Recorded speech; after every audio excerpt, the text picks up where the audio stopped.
Hello, ചെമ്മീർ പൂവിൻ്റെ പുതിയ എപ്പിസോഡിലേക്ക് എല്ലാവർക്കും സ്വാഗതം. അപ്പോൾ ടി വിയിൽ വരുന്നതിന് മുന്നേ കഥ ചുരുക്കത്തിൽ അറിയാൻ ഈ ചാനൽ സബ്സ്ക്രൈബ് ചെയ്ത് സപ്പോർട്ട് ചെയ്യാം. അപ്പോൾ നമുക്ക് കഥ തുടങ്ങാം. വളരെ ചുരുക്കത്തിൽ അറിയാം. അപ്പോൾ സുധിയോട് ചോദിക്കുന്നുണ്ട്, നീയും ഈ തലതാടാനും കാല് മസാജ് ചെയ്ത് കൊടുക്കാനൊക്കെയാണോ പോകുന്നത്? അതിനാണോ നീ ഇത്രയും പഠിച്ചതെന്ന് ചോദിക്കുന്നുണ്ട്. അപ്പോൾ പഠിപ്പിലൊന്നും വലിയ കാര്യമില്ല അമ്മേ എന്നൊക്കെ ഇങ്ങനെ പറഞ്ഞ് മനസ്സിലാക്കണേ. അപ്പോൾ നിങ്ങൾ രണ്ടാളും ഇതേ പ്രൊഫഷൻ തന്നെ തുടങ്ങിയിട്ട് പെട്ടെന്ന് തന്നെ കോടീശ്വരന്മാരാകും അല്ലേ? ഇങ്ങനെ ചന്ദ്രമ ചോദിക്കുകയാണ്. അപ്പോൾ ഒരു എന്ന് പറയും സുധി. എന്നിട്ട് എത്രയും പെട്ടെന്ന് അപ്പോൾ എൻ്റെ കാശ് തിരിച്ച് കിട്ടുമല്ലേ? വീടിൻ്റെ ആധാരം പണയപ്പെടുത്തിയിരിക്കുന്നത്, എന്നെ ചതിക്കല്ലേ, ഇനി നീ കല്യാണ മണ്ഡപത്തിൽ നിന്ന് മുങ്ങുമോ എന്നൊക്കെ പറഞ്ഞിട്ട് അവനോട് ഇങ്ങനെ ചോദിക്കും. അപ്പോൾ ചതി എൻ്റെ നിഘണ്ടുവിലേ ഇല്ലെന്ന് സുധി പറയും. എന്നിട്ട് എന്തായാലും കാശ് തിരിച്ച് കിട്ടുമോ പറയുകയാണ്. എന്നിട്ട് അതവിടെ കഴിയും. പിന്നെ നമ്മുടെ ബസ് രേവതിയും സച്ചിയെ കാണിക്കുന്നത്. അപ്പോൾ ബസ്സിൽ പ്രൊമോയിൽ കണ്ട പോലെ തന്നെ ശ്രുതിയുടെ അമ്മയും മോനും കയറുന്നുണ്ട് അതിൻ്റെ അകത്ത്. എന്നിട്ട് കയറുമ്പോൾ തന്നെ സച്ചി അത് മൈൻഡ് ചെയ്യില്ല. അപ്പോൾ ആ കുട്ടി ബസ് എടുക്കുമ്പോൾ പെട്ടെന്ന് എടുത്തപ്പോൾ വീഴാൻ നോക്കും. സച്ചി പിടിക്കും. അപ്പോൾ താങ്ക്സ് പറയും, സച്ചിയുടെ താങ്ക്സ് അങ്കിളേ എന്ന് പറയും.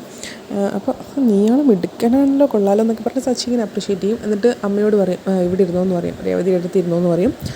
അങ്ങനെ അവിടെ ഇരിക്കും. എന്നിട്ട് മോൻ്റെ പേരെന്നാന്ന് രേവതി ചോദിക്കും. പ്രമോയിൽ കണ്ട പോലെ തന്നെ ആദിദേവ് എന്ന് പറയും. അപ്പോൾ കൊള്ളാലോ, ആരാ പേരിട്ട്, അമ്മയാണോ അച്ഛനാണോ എന്നൊക്കെ ചോദിക്കും. അപ്പോൾ പറയും അമ്മമ്മയാണെന്ന് പറയും. എന്നിട്ട് പിന്നെ പ്രമോയിൽ കണ്ട പോലെ തന്നെ അമ്മയെ എന്താ പറയുക, ആ ഒരു ഇതറിയാതെ വളർത്തുന്നത് ഭയങ്കര പാടാണ്, എനിക്കും അങ്ങനെ ഭാഗ്യം ഉണ്ടായിട്ടില്ല, എന്നെയും വളർത്തുക അച്ഛമ്മയാണ് എന്നൊക്കെ പറയും. എന്നിട്ട് ഇവൻ്റെ കാര്യങ്ങളൊക്കെ നോക്കുന്ന അമ്മയാണോ എന്ന് ചോദിക്കും.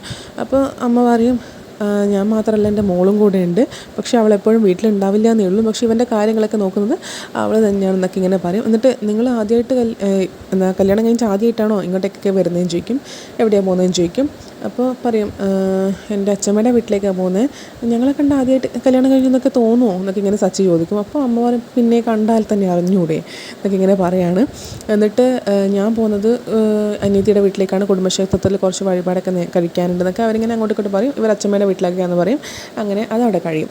എന്നിട്ട് പിന്നെ കാണിക്കുന്നത് അമ്പലത്തിൽ എല്ലാവരും കൂടെ വരുന്നത്, അതായത് വിവാഹത്തിന് സുധിയുടെയും ശ്രുതിയുടെയും വിവാഹ മുഹൂർത്തം ദിവസം കാണാൻ വേണ്ടിയിട്ടുള്ള വരവാണ്, ജ്യോതിഷനെ കാണാൻ. അപ്പോൾ ബാമ എന്നിട്ട് ചോദിക്കും, ജ്യോതിഷാലയത്തിൽ പോകാണ്ട് ഇവിടെ അമ്പലത്തിൽ എന്താ വന്നിരിക്കുന്നതെന്ന് ചോദിക്കും. അപ്പോൾ ചന്ദ്രമതി പറയും, ഇവിടെ നല്ലൊരു ജ്യോതിഷനുണ്ട്, അയാൾ പറഞ്ഞ അച്ചട്ട എന്നൊക്കെ പറഞ്ഞിട്ട് കൃത്യ എന്നൊക്കെ പറഞ്ഞിട്ട് ഇങ്ങനെ പറയും.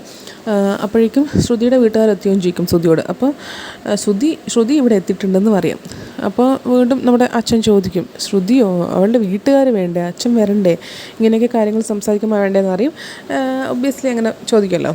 അപ്പോൾ ഇവർ പറയും, അവർ സിംഗപ്പൂരിലാണുള്ളത്, ബിസിനസ് തിരക്കാണ്, അതുകൊണ്ട് വരാൻ പറ്റിയില്ല, ശ്രുതി എന്നോട് പറഞ്ഞിരുന്നു എന്നൊക്കെ പറയും. അപ്പോൾ അപ്പോൾ കല്യാണത്തിന് ഇങ്ങനെ തന്നെ ആയിരിക്കും, ബിസിനസ് തിരക്കെന്നും പറഞ്ഞിട്ട് ഇനി കല്യാണത്തിന് കൈപിടിച്ചു കൊടുക്കാനും ആളുണ്ടാവില്ലേ, മക്കളേക്കാൾ പൈസയ്ക്ക് പ്രാധാന്യം കൊടുക്കാൻ പാടില്ല എന്നൊക്കെ പറഞ്ഞിട്ട് ഇങ്ങനെ പറയും. അപ്പോഴേക്കും നമ്മുടെ ശ്രുതി അവിടെ എത്തിയപ്പാട് തന്നെ ചന്ദ്രൻ ഇങ്ങനെ നെറ്റിയിൽ വെച്ച് കൊടുക്കും. എന്നിട്ട് കുറേ നേരമായി ചന്ദ്രമതി ചോദിക്കും. അപ്പോൾ നമ്മൾ തൊഴുതിറങ്ങി കുറച്ച് സമയം വന്നിട്ടെന്ന് പറയും. എന്നിട്ട് പെട്ടെന്ന് ജോയിസിനെ കാണാൻ പോകുമെന്ന് പറയും. അപ്പോഴത്തേക്കും അച്ഛനിവിടെ മോളെ വന്നില്ലേന്ന് ചോദിക്കും. അപ്പോൾ അച്ഛന് വരാൻ പറ്റില്ല എന്ന് പറയും. ഞാൻ എല്ലാ കാര്യങ്ങളും പറഞ്ഞതാണല്ലോ ഇങ്ങനെ ശ്രുതി പറയും. എന്നിട്ട് അല്ല, അടുത്ത ബന്ധുക്കളാരെങ്കിലും കൂട്ടിക്കൂടായിരുന്നു എന്ന് പറയും. അപ്പോൾ ശ്രുതി പറയും, അങ്ങനെ അടുത്ത ബന്ധുക്കളാരൊന്നും ഇല്ല, ഞാൻ എല്ലാം മുന്നേ പറഞ്ഞാണല്ലോ എന്നിങ്ങനെ പറയും. എന്നിട്ട് അപ്പോഴേക്കും നമ്മുടെ ശ്രുതിയെ ഒന്ന് മാറ്റി നിർത്തിയിട്ട് അച്ഛൻ ചോദിക്കും, ഒരു മിനിറ്റ് ജ്യോതിഷനെ കാണാൻ പോകാമെന്ന് പറയുമ്പോഴത്തേക്ക് ശ്രുതി ഒരു മിനിറ്റ് ഇങ്ങോട്ടേക്ക് പോകാമെന്ന് പറയും. എന്നിട്ട് ശ്രുതിയോട് ഇങ്ങനെ പ്രൊമോയിൽ കണ്ടോലെ ചോദിക്കും, അതായത് നിൻ്റെ താല്പര്യത്തോടു കൂടി തന്നെയാണ്, നിനക്ക് ഇഷ്ടമായതുകൊണ്ട് തന്നെയാണ് ഈ കല്യാണം നടത്തുന്നത്, അല്ലെങ്കിൽ നിൻ്റെ അമ്മ നിർബന്ധം പിടിച്ചത് കൊണ്ട് മാത്രമാണോ നീ ഇതിന് സംബന്ധിച്ച്, നീ അവസാനം നീ കല്യാണ മണ്ഡപത്തിൽ നിന്ന് ഇറങ്ങി പോകും, നിന്നെ അങ്ങനെ അങ്ങ് വിശ്വസിക്കാൻ പറ്റില്ല, നീ സത്യം പറ, നിനക്ക് ഇഷ്ടമല്ലെങ്കിൽ നീ ഇപ്പം പറ, വേണ്ടെങ്കിൽ വേണ്ടാന്ന് പറയാമെന്ന് പറഞ്ഞിട്ട് ഇങ്ങനെ പറയും. പക്ഷേങ്കിൽ ശ്രുതി പറയും, എനിക്ക് ഇഷ്ടമാണ്, എന്താ പറയുക, ശ്രുതി എനിക്ക് ആത്മാർത്ഥമായി ഞാൻ സ്നേഹിക്കുന്നു എന്നൊക്കെ പറഞ്ഞിട്ട്. അപ്പോൾ ആദ്യത്തെ കല്യാണം എന്തേലും ചോദിച്ചപ്പോൾ ആദ്യത്തെ അച്ഛൻ കണ്ടുപിടിച്ച പെണ്ണ് എനിക്ക് ഇഷ്ടമല്ലാത്ത, എനിക്ക് ചേരാത്തൊരു പെണ്ണായിരുന്നു. പക്ഷേ ഇപ്പം അങ്ങനെയല്ല, എനിക്ക് എന്തുകൊണ്ട് എല്ലാം കൊണ്ടും മാച്ച് ആവുന്നൊരു കുട്ടിയാണ് ശ്രുതി, എനിക്ക് ഇഷ്ടമാണ്, ഞാൻ കല്യാണം കഴിക്കാൻ ആഗ്രഹിക്കുന്നുണ്ട് എന്നൊക്കെ പറഞ്ഞിട്ട് ഇങ്ങനെ പറയും. അങ്ങനെ അതോടുകൂടി അതവിടെ കഴിയും. എന്നിട്ട് ജ്യോതിഷനെ കാണാൻ വേണ്ടി പോകാൻ നോക്കുമ്പോഴത്തേക്ക് നമ്മുടെ ശ്രീകാന്ത് വരും. ശ്രീകാന്ത് വന്നിട്ട് ശ്രുതി ഒറ്റ തട്ടായിരിക്കും അടിക്കുന്ന പോലെ ചെറുങ്ങനെ ഇത്. അപ്പോൾ ശ്രുതിക്ക് അത് ഇഷ്ടപ്പെട്ടില്ല. ഞാൻ ചോദിക്കും, ഇതെന്തൊരടിയാണ്, ഇങ്ങനെയാണോ ഇദ്ദേഹത്തെ അടിക്കാൻ, നീ ആരാ എന്നൊക്കെ ഇങ്ങനെ ചോദിക്കും. അപ്പോൾ എല്ലാവരും കൂടെ ഒന്ന് ഞെട്ടും, എല്ലാവർക്കും കാര്യം അറിയാം, പക്ഷേ ആരാന്ന് പറഞ്ഞു കൊടുക്കേട്ടാന്ന് ശ്രീകാന്ത് പറയും. എന്നിട്ട് നമ്മുടെ ചന്ദ്രമതിക്ക് അപ്പോൾ ചിരിക്കുന്നുണ്ടാവും. എന്നിട്ട് പറയും, ഇതെൻ്റെ ഇളയ അനിയനാണ് ശ്രീകാന്ത് എന്ന് പറയും. ഓ സോറി, ഞാൻ അറിയാതെയാണ് കേട്ടോ എന്നൊക്കെ ഇങ്ങനെ ശ്രുതി പറയും. ഷെഫല്ലേ താൻ ഇങ്ങനെ മറ്റേ നമ്മുടെ മീര ഫ്രണ്ട് ചോദിക്കും. എന്നിട്ട് അതെ, അപ്പം നിൻ്റെ ഭാഗ്യമാടി, നല്ല സമയത്താണ് കല്യാണം കഴിക്കുന്നത്, കുറേ ഫുഡ് കഴിക്കാൻ നിനക്കെന്നൊക്കെ പറയും. എന്നിട്ട് ശ്രീകാന്ത് ഇങ്ങനെ ചോദിക്കും, അച്ഛൻ എവിടെയാണ്, മലേഷ്യയിലെന്നല്ലേ പറഞ്ഞേ, മലേഷ്യയിൽ എവിടെ താമസിക്കുന്നത് ചോദിക്കും. അപ്പം തന്നെ ശ്രുതി ആകെ എന്താ പറയുക കുഴയും. അവൾക്കാണെങ്കിൽ സ്ഥലങ്ങളൊന്നും അറിയില്ലല്ലോ. കുറേ സമയം ഇങ്ങനെ പരിങ്ങി കളിക്കും. എന്നിട്ട് ചോദിക്കും, എന്താ ഇങ്ങനെ പരിങ്ങി കളിക്കുന്നത്, ഞാൻ കാര്യം ചോദിച്ചപ്പോൾ എന്താ പരിങ്ങി കളിക്കുന്നത്, ഇനി അവിടെയല്ലേ ചുമ്മാ പറഞ്ഞാണോ എന്ന് ചോദിക്കും ശ്രീകാന്ത്. അപ്പോൾ ശ്രുതി പറയും, അങ്ങനെയൊന്നല്ല, അവിടെ തന്നെയാണ്, പിന്നെന്താ പരിങ്ങി കളിക്കുന്നത് പറയാത്തതെന്ന് ചോദിക്കും. അപ്പോൾ നമ്മുടെ മീര ഒരു സ്ഥലം അങ്ങോട്ട് പറയും, മലേഷ്യയിലെ അവിടെയാണ് താമസിക്കുന്നത് പറയും. അതെന്താ ഏട്ടത്തെ ശ്രുതിക്ക് പറഞ്ഞൂടെ എന്ന് ചോദിക്കും. അറിയില്ലേന്ന് ചോദിക്കും. അപ്പോൾ എനിക്കറിയായിരുന്നു, പക്ഷേ അച്ഛൻ അവിടുന്ന് വേറൊരു സ്ഥലത്തേക്ക് സിറ്റിയിലേക്ക് മാറുമെന്ന് പറഞ്ഞിരുന്നു, ആ സിറ്റിയുടെ പേരിങ്ങനെ ആലോചിച്ചതായിരുന്നു, പെട്ടെന്ന് കിട്ടിയില്ല, അതാ സമയം വൈകിയെന്ന് പറയും. എന്നിട്ടിങ്ങനെ അവിടുത്തെ ഫേമസ് റെസ്റ്റോറൻറ്റ് ഏതാ, ഫേവറേറ്റ് റെസ്റ്റോറൻറ്റ് ഏതാണെന്നിങ്ങനെ ശ്രീകാന്ത് ചോദിക്കും.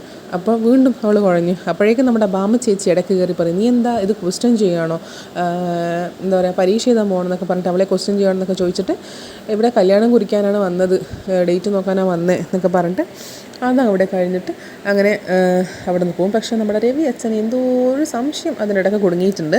അങ്ങനെ അതവിടെ കഴിയും. പിന്നെ കാണിക്കുന്നത് നമ്മുടെ പുതിയൊരു അതിഥി ഇന്ന് വരുന്നുണ്ട്, വർഷ, അതായത് ഡബ്ബിങ് ആർട്ടിസ്റ്റാണ്. ഇതിൽ ആർക്ക് വേണ്ടി, ശ്രീകാന്തിന് വേണ്ടിയിട്ടായിരിക്കും എന്ന് തോന്നുന്നു, അറിയത്തില്ല. എന്തായാലും പുതിയൊരു ഗസ്റ്റ് വന്നിട്ടുണ്ട്, വർഷ. പക്ഷേ ഇവരുടെ അച്ഛനും അമ്മയും നേരത്തെ ഉടക്കിയിട്ടുണ്ട്, നമ്മൾ സച്ചി നേരത്തെ ഉടക്കിയിട്ടുണ്ട്. നമ്മൾ പെൻഷൻ കാശിന് വേണ്ടി അച്ഛൻ നടക്കുന്നത് ഇവരെ കാണാൻ വേണ്ടിയിട്ടാണ്, അങ്ങോട്ടും ഇങ്ങോട്ടും നടന്ന് കയറി ഇറങ്ങുന്നത്. പെൻഷൻ തടഞ്ഞു വെച്ചത് ഇവരാണ്. അപ്പോൾ എന്നിട്ട് വർഷയാവുന്ന, പക്ഷേ ആദ്യം കാണിക്കാം, ഡബ്ബിങ് ആർട്ടിസ്റ്റാണ്.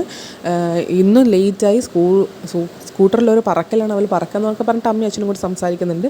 എന്നിട്ട് വർഷയും കണ്ണാടി നോക്കി സംസാരിക്കും, ഇന്ന് നീ ലേറ്റാണ്, സാറില്ല സുന്ദരി ആവാനല്ലേ, കുഴപ്പമില്ല, വേഗം പോകാമെന്ന് പറഞ്ഞിട്ട് അങ്ങനെ അവളവിടെ നിന്ന് ഇറങ്ങും. ഇന്നും ലേറ്റ് ആയില്ലേന്ന് ചോദിക്കും. അപ്പോൾ പറയും, ഞാൻ ഈ അമ്മയോട് പറഞ്ഞത് 6 മണിക്ക് വിളിക്കാം, ഞാൻ എണീക്കാൻ 9 മണി, അമ്മ വിളിച്ചില്ല, എൻ്റെ തെറ്റല്ലല്ലോ, അമ്മയുടെ തെറ്റല്ലേ എന്ന് പറഞ്ഞിട്ട് ഇങ്ങനെ. അപ്പോൾ അമ്മ പറയും, ഞാൻ ഇവളെ വിളിച്ചത് 6 മണിക്ക്, ഇവളെ വാതിൽ തുറന്നില്ല. എന്നിട്ട് പിന്നെ കുറച്ച് സംസാരങ്ങളായി. എന്നിട്ട് കീ എവിടെ അമ്മയും ചോദിക്കും. അമ്മ എടുത്തതാണ്, എനിക്ക് വയ്യാന്ന് പറഞ്ഞിട്ട് അങ്ങനെ അമ്മ എടുത്ത് കൊടുക്കും, ഉമ്മ കൊടുക്കും. അപ്പോഴേക്കും ഇവളുടെ ഡബ്ബിങ് സാറ് വിളിക്കും. ഇതാ ഇപ്പോൾ ഇത് ഇന്നലെ ലേറ്റ് ആയതുകൊണ്ടല്ലേ, ഇതാ ഇപ്പോൾ വരാമെന്ന് പറയുന്നു. എന്നിട്ട് പപ്പ പറയുന്നു, നീ എഞ്ചിനീയറിംഗ് പഠിച്ചതല്ലേ, നിനക്ക് അതിൻ്റേതായ ജോലി ചെയ്തൂടെ, പിന്നെ നീ ചെയ്യുന്ന പ്രൊഫഷൻ ഡബ്ബിങ് ആർട്ടിസ്റ്റ്, അത് വേണമെന്ന് ചോദിക്കും. അപ്പോൾ പറയും, ഞാൻ പഠിച്ചു, പക്ഷേ ഞാൻ ചെയ്യുന്ന ജോലി എനിക്ക് ഇഷ്ടപ്പെട്ടതാണ്, അതൊരിക്കലും വിടാൻ പറ്റില്ല അച്ഛൻ എന്നൊക്കെ പറയാണ്. എന്നിട്ട് പിന്നെ അതവിടെ കഴിയും.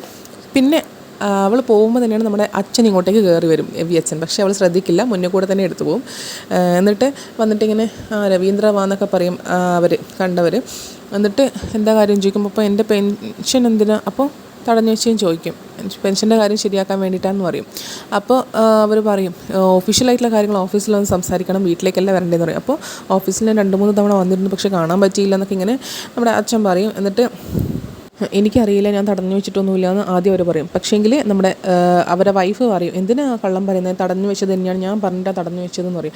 അപ്പോൾ എന്തിനാണ് തടഞ്ഞു വെച്ചേ എന്ന് ചോദിക്കും. അപ്പോൾ നിങ്ങളൊരു തെറ്റും ചെയ്തിട്ടില്ല, പക്ഷേ നിങ്ങളുടെ മോൻ സച്ചി തെറ്റ് ചെയ്തിട്ടുണ്ട്, അന്ന് റിട്ടയർമെൻറ്റ് ഫംഗ്ഷനിൽ ഇവരെ തള്ളിയിട്ടു, അതാണ് സംഭവം, അത് ചെയ്തിട്ടുണ്ട്. അവൻ ഇവിടെ വന്ന് കാല് പിടിച്ച് മാപ്പ് പറഞ്ഞാൽ ഇതൊക്കെ പാസ്സാക്കി തരാമെന്ന് പറയും. അപ്പോൾ നമ്മുടെ അച്ഛൻ പറയും, അതൊരിക്കലും നടക്കില്ല, ആ സ്വപ്നം അങ്ങ് മടക്കി വെച്ചേക്ക്, എനിക്ക് അവകാശപ്പെട്ട എൻ്റെ പെൻഷൻ കാശാണ്, ഞാൻ സർവീസിൽ ഇരുന്നപ്പോൾ ഞാനൊരു കുറ്റവും ചെയ്തിട്ടില്ല, അതിനെക്കുറിച്ചൊരു കംപ്ലയിൻറ്റും ഇല്ല, എനിക്ക് അവകാശപ്പെട്ട പൈസയാണത്, ഞാൻ നേടിയെടുക്കും, അതെൻ്റെ അടുത്തേക്ക് തന്നെ വരും എന്ന് പറയണം. അപ്പോൾ വൈഫ് പറയും, എന്തൊരു അഹങ്കാരം എന്ന് നോക്കി.